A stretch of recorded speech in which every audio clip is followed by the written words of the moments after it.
Rated T for Teen.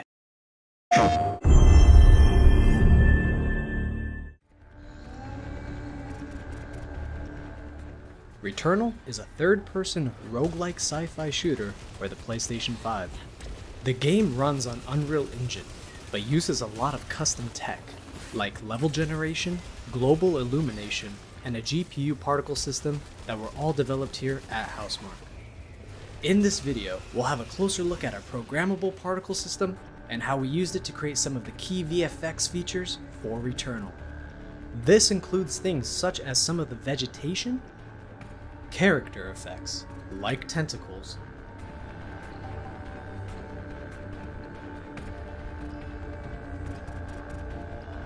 and volumetric fog driven by fluid simulations.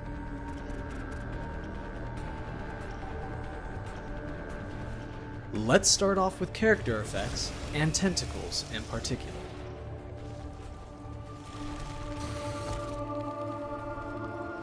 Tentacles in Returnal are constructed from chains of particles. Our VFX engine allows particles to have parent-to-child relationships. That means each child particle can read its parent's data, including its position. We're also allowed to write custom behavior per particle. Here we give the first couple of particles some velocity and tell the rest to follow them. With the ability to customize the particle behavior and data, we can tell each particle to store its rotation as well. With position and rotation data available, we have enough information to create a smooth 3D surface between parent and a child particle. Let's make some of these particle chains follow a moving object. As the renderable surface is constructed per particle at runtime, we can easily modify their appearance in-game. Here, we make the particles switch to a different material and grow the chains longer and surface thicker. We can use signed distance fields to make the particles collide with in-game geometry. And from these collisions, we can spawn new particles or create events, for example, sounds. In-game, we use the tentacles to signal enemy states by changing the tentacle colors and behavior. Here, you can see the emissive color getting brighter before and during the enemy attack. We can access the character bone matrices from our particle system and bind the tentacles to bones or vertices of the enemy mesh. Besides telegraphing enemy intentions, the tentacles give the enemies dynamic secondary motion procedurally, without the need for keyframe animation. And when the enemies are defeated, we can detach the tentacles from them to provide a satisfying feedback to the player. But the use of tentacles wasn't limited to just enemies. We made some of the interactive vegetation on Atropos with them as well. In the next segment, we will have a closer look at our fluid simulation tech. We use fluid simulations extensively in Returnal. One of the most important use cases is to simulate airflow around the player. For that purpose, we use a fluid simulation grid that follows Celine as she moves around the levels. We refer to this simulation as global fluid simulation. Game events can apply impulses to that fluid grid. Here we can see a visualization of the fluid velocities appear when Celine fires her weapon. Other player actions like dashing and melee also have an effect on the simulation.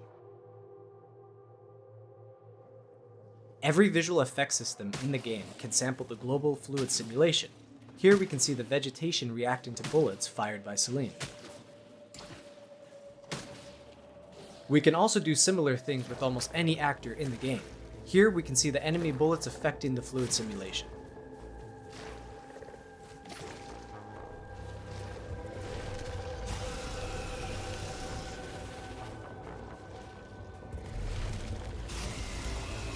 In Returnal, we use a lot of volumetric fog in our levels. The fog density can be affected with the global fluid simulation, making the fog more reactive.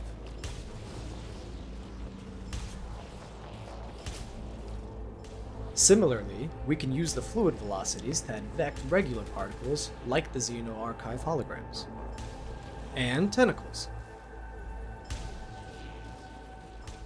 In some cases, we wanted to use more detailed fluid simulations. Like here, Freke has its own fluid simulation for the fog that is emitted from its skeletal mesh.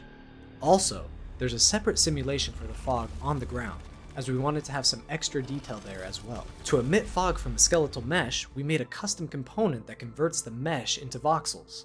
Each of those voxels can emit fog density, and VFX artists have full control of the emission logic on a per voxel basis.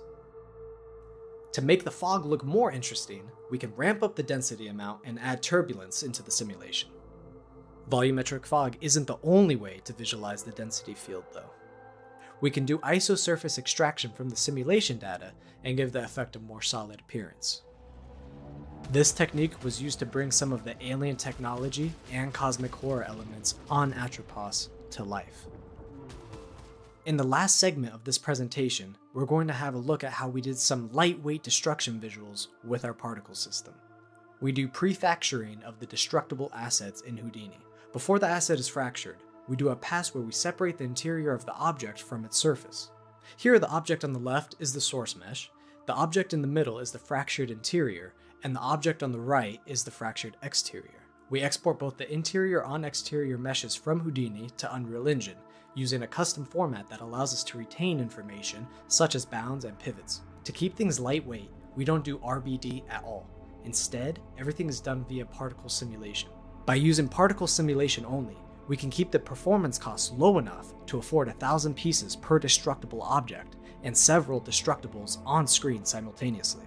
When a destructible object receives damage, we start detaching the exterior pieces from it first. When its health reaches 0, the whole thing collapses. During collapsing, we take advantage of our particle hierarchies and group particles together.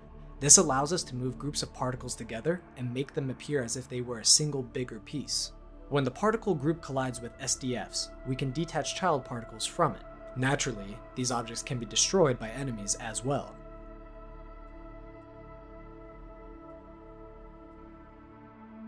And we can use the tech to destroy some of our mechanical enemies. The body of the Nemesis boss was rendered and simulated entirely using the particle system.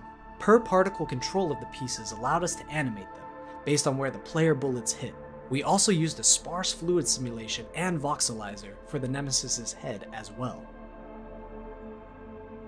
In the later stages, we made the pieces move around by themselves to support the dreamlike atmosphere of the encounter.